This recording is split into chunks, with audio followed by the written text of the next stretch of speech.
Halo, apa kabar? Balik lagi sama saya Zivi di channel programming. Consider subscribing, feel free to like and comment. Oke, di video kali ini saya mau nge-review program website yang baru saya selesaikan ya. Nah, di atas ini ada merah-merah. Kemarin juga saya minta teman-teman IT untuk nge-review website ini. Jadi kalau mereka menemukan error atau bugs di merah-merah ini, mereka bisa klik ada link di sini. Klik, nanti akan muncul form. Jadi mereka bisa masukin temuan mereka di sini, apakah itu error atau bug. Kemudian juga mereka bisa masukin saran atau solusinya di sini. Itu jadi nanti kalau udah production merah-merah ini bakal saya hapus otomatis ya. Kemudian untuk spesifikasi websitenya saya menggunakan bahasa pemrograman PHP, MySQL, lalu saya juga menggunakan Express, Node.js ya. Dan saya menggunakan Socket.io untuk real time ya. Kemudian untuk servernya saya menggunakan OS CentOS 8. Lalu web service-nya saya menggunakan Nginx. Jadi masih monolith sini ya, belum microservice. Dan untuk front page-nya di sini ada tampilan search bar. Jadi seperti search engine Google, Bing, DuckDuckGo itu akan menampilkan search bar di sini. Kita bisa search research yang ada di websitenya. Misalkan lorem. Nah, nanti akan muncul. Di sini ada 3 kategori, ada status, project, dan job. Jadi tadi kita cari keyword ini di kategori status, maka akan muncul status-status dengan keyword yang tadi kita masukkan. Kalau kita misalkan ke kategori lain, misalkan project, nah dia tidak muncul karena tidak ada resource project dengan keyword yang tadi kita masukkan itu. Coba kita ubah keywordnya, misalkan project. Nah, nanti akan muncul project-project dengan keyword yang sesuai dengan keyword yang kita masukkan. Job juga sama. Nanti akan muncul. Nah, ini kalau kita lihat di sini ada job 39, job 38, job 37 dan sebagainya. Nah, kita bisa cari keyword sesuai job titelnya. Misalkan kita mau lebih spesifik ya. Misalkan job 38. Nah, nanti akan muncul satu, ternyata di sini ada research atau job title yang sesuai dengan keyword yang kita cari ada satu. Begitu untuk halaman front page-nya. Kita coba login sekarang. Nah, sebelum login di sini ada register, kita bisa daftar, masukin first name, last name, username, password, email. Ketentuannya untuk first name dia harus maksimal 20 karakter. Lowercase, jadi nanti kita kalau masukin huruf kapital atau uppercase dia bakal invalid ya. Ini rule-nya juga saya lupa kenapa harus lowercase itu. Nanti mungkin saya akan ubah lagi ya ini rule-nya, sehingga kita bisa masukin huruf kapital ya atau uppercase. Kemudian untuk username-nya maksimal 12 karakter alfanumerik, jadi teman-teman bisa masukin alfabet atau nomor. Tidak bisa menggunakan simbol atau spesial karakter. Masukin password dan email. Jadi nanti kalau udah klik register, dia akan mengirimkan link aktivasi ke emailnya. Seperti itu untuk register. Kita ke login sekarang. Untuk login kita masukin username dan password. Nah, di sini ada checkbox. Kalau kita centang checkboxnya, dia bakal tetap login. Ini tulisannya keep me login. Jadi nanti kalau kita centang, dia bakal tetap login walau kita close browsernya atau kita matiin komputernya. Pas kita buka lagi, dia bakal tetap login gitu. Jadi dia itu nyimpen cookie di local storage browser kita ya. Oh ya, ini ada satu lagi fitur forget password kalau kita lupa password gitu ya. Oke, kita login. Nah, ini tampilan setelah login ya, seperti Facebook ya tampilannya. Juga tadi saya menerapkan infinity scroll. Jadi ini kalau kita scroll ke bawah, nah ini dia bakal ngambil data lagi. Kemudian fiturnya juga sama seperti Facebook, ada likes, ada komen, jadi kita bisa komen. Lalu ada share. Kalau kita klik, nanti dia bakal ngopiin link ke clipboard kita. Jadi kita bisa share di platform lain. Juga di sini kita bisa delete. Kalau misalkan postingan ini milik kita bisa delete. Nah, ini juga postingan milik kita ya, jadi kita bisa delete. Oke, seperti itu. Kemudian di sini ada 2 kolom yang belum saya tahu ini mau dipakein apaan ya. Jadi ini masih dummy.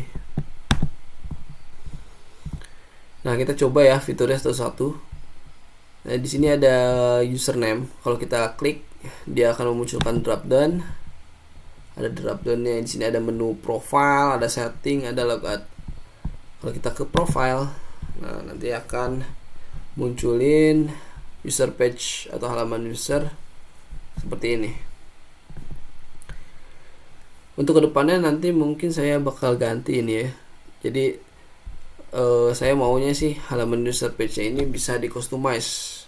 Misalkan ini adalah template defaultnya, nanti saya mau menyediakan lagi beberapa opsi template. Misalkan template toko online gitu. Jadi nanti kalau misalkan user milih template tersebut, maka yang ditampilkan di halaman user page-nya itu adalah produk-produk, misalkan produk atau etalasenya gitu. Jadi nanti saya sih maunya ke depannya di user page ini lebih customize lagi ya. Jadi user bisa customize halaman user page-nya mereka ini. Juga untuk domain ya. Nah, ini domainnya kan masih seperti ini. Nanti ke depannya saya mau rubah domainnya itu lebih friendly lagi. Jadi misalkan ini kan usernya zvcode. Nanti saya maunya domainnya itu zvcode username-nya, kemudian .crafto.cf. Nah, pakainya cf ya. Jadi nggak pakai domain utama. Nah, maunya seperti ini. Gitu nanti ke depannya seperti Blogger lah atau wordpress.org kan kayak gini. Gitu ya.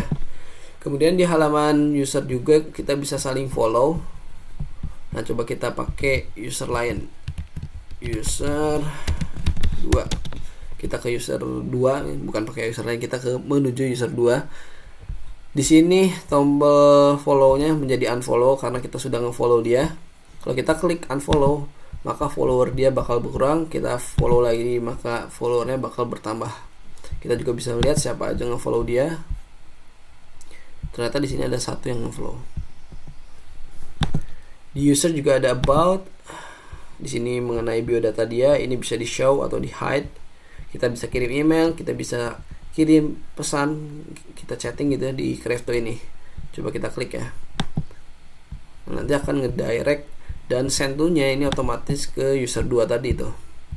Kita bisa masukkan pesannya misalkan, "Hai user 2." Send. Nah, nanti bakal ada di chat di sini. Kita kan tadi ngirim ke user 2, nanti muncul di sini user 2. Kalau kita klik, nanti dia akan ke halaman chattingnya. Gitu. Atau kita coba chatting ya, coba ya. Kita buka di browser lain.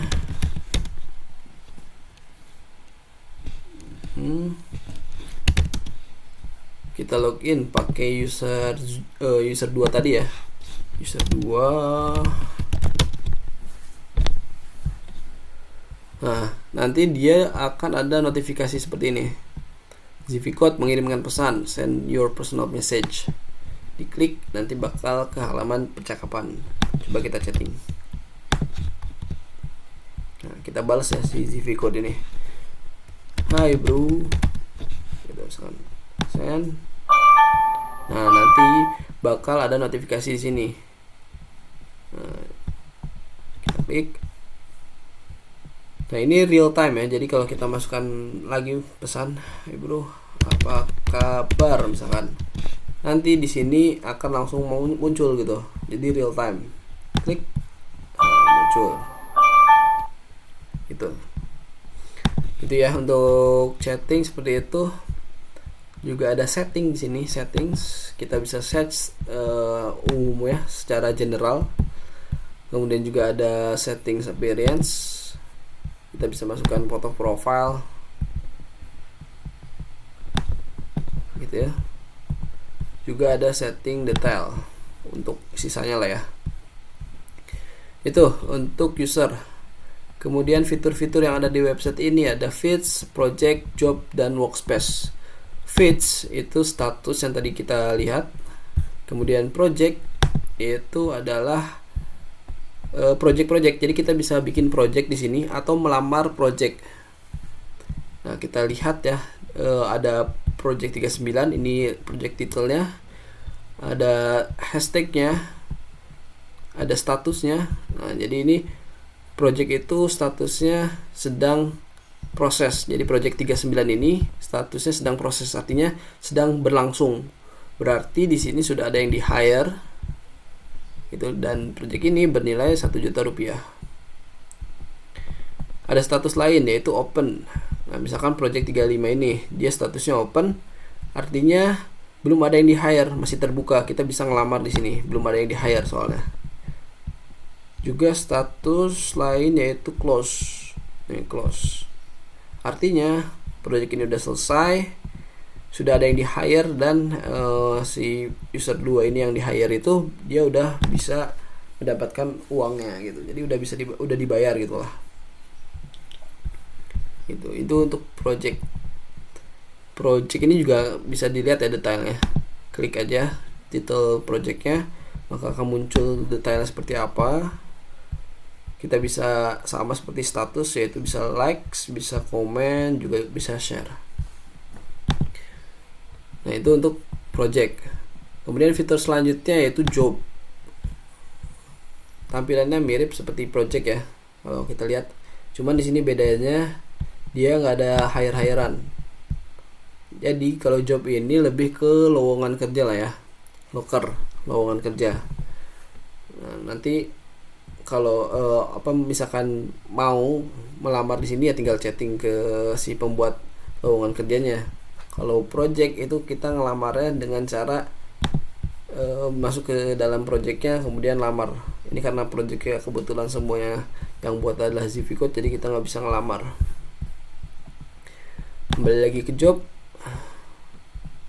Jadi bedanya job dengan project, kalau project itu kalau secara singkatnya freelance lah ya, pekerjaan lepas ya, sebuah project gitu. Kalau udah selesai ya udah selesai. Kalau misalkan job, nah itu adalah loker, lowongan kerja. Jadi singkatnya itu perbedaannya job dengan project. Satu lagi fitur di sini ada workspace. Nah, ini adalah halaman workspace. Ada 2 tab di sini, ada stakeholder, ada freelancer. Jadi kalau tab yang ini stakeholder, artinya di sini adalah project-project kita sebagai stakeholder gitu. Jadi ini projectnya yang kita yang buat gitu.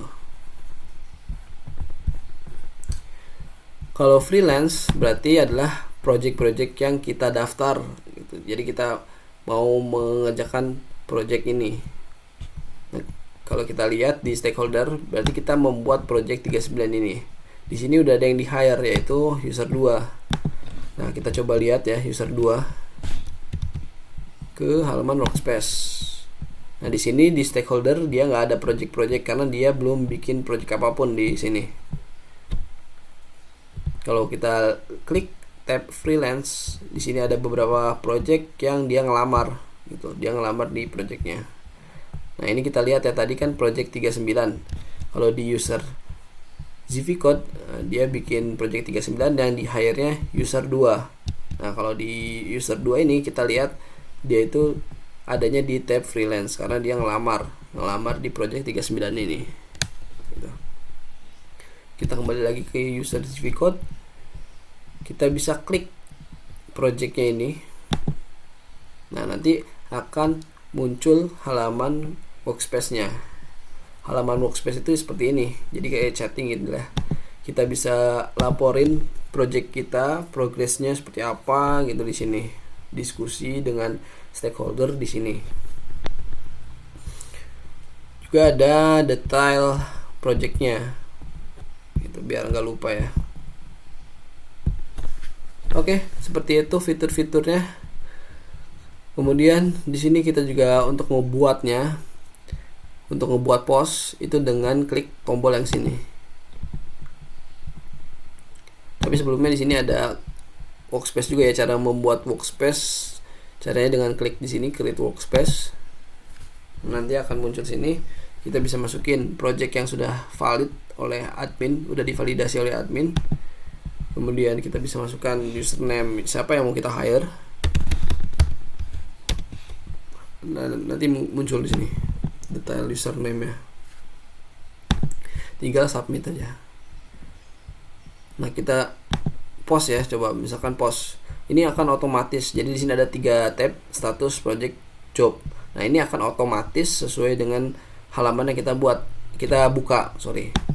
Nah, kalau kita misalkan ke halaman feeds, halaman depan ini, dia bakal tab yang kebukanya secara default adalah status.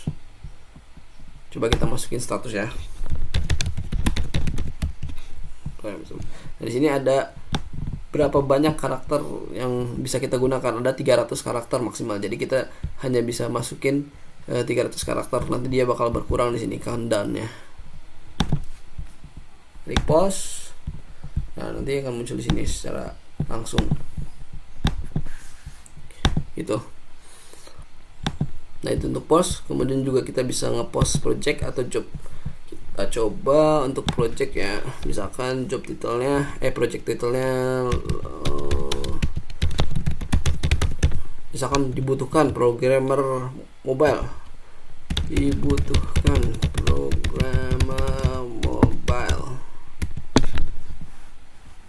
kemudian kita masukin kurensinya, mau IDR Indonesian rupiah atau USD dolar Amerika. Nanti di sini akan menyesuaikan sesuai kurensinya. Misalkan kita pakai IDR ya, jadi formatnya bakal seperti ini. Nah, gitu, dia bakal otomatis menyesuaikan formatnya. Kalau kita menggunakan kapital atau special karakter, dia bakal menolaknya.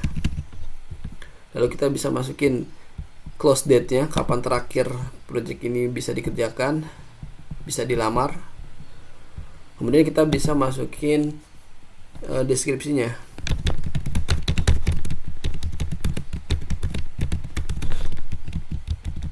Nah, ini untuk deskripsinya saya menggunakan what you see is what you get buatan sendiri ya. Jadi nggak pakai plugin seperti CK Editor atau Tiny MCA ya. Jadi ini ya sederhana aja. Cuman bisa ngebaca paragraf. Lalu kita masukkan teksnya. Misalkan tadi kan mobile ya. Misalkan kita cari mobile. Nah, atau kita bisa cari tag lain, misalkan desain. Jadi ini bisa lebih dari satu tagnya. Kalau udah selesai, klik submit. Nah, nanti di sini postnya tidak akan langsung muncul. Jadi project ini tidak akan muncul di halaman project gitu. Bakal di approve dulu sama admin gitu. Jadi menunggu approve dulu baru muncul. Jadi nggak langsung muncul. Oke, gitu. Sama job juga seperti itu tampilannya ya. Nah, ini tampilan untuk form job, ini project, jadi sama gitu. Kemudian apa lagi, ada notifikasi tadi udah ya, dan search. Nah, kita bisa search di sini, kita bisa pilih mau search status, project atau job gitu. Kita klik salah satunya. Misalkan kita cari dan dia bakal nge-redirect ke halaman pencarian.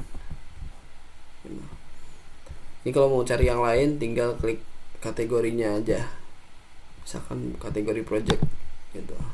Ini karena tidak ada hasilnya maka seperti no more result found.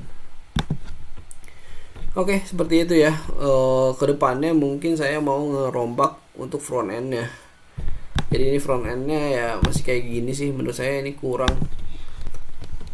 Nah, ini udah responsif sebenarnya sih. Cuman ya kalau tampilan mobile ya oke aja seperti ini menurut saya. Cuman untuk tampilan desktopnya saya rasa kayak gini masih kurang. Ini juga belum tahu mau dipakein apa gitu. Jadi teman-teman kalau mau kolaborasi nggak apa-apa, nanti tinggal hubungi saya saja. Gitu ya, mungkin cukup sekian. Dan sampai jumpa di video berikutnya.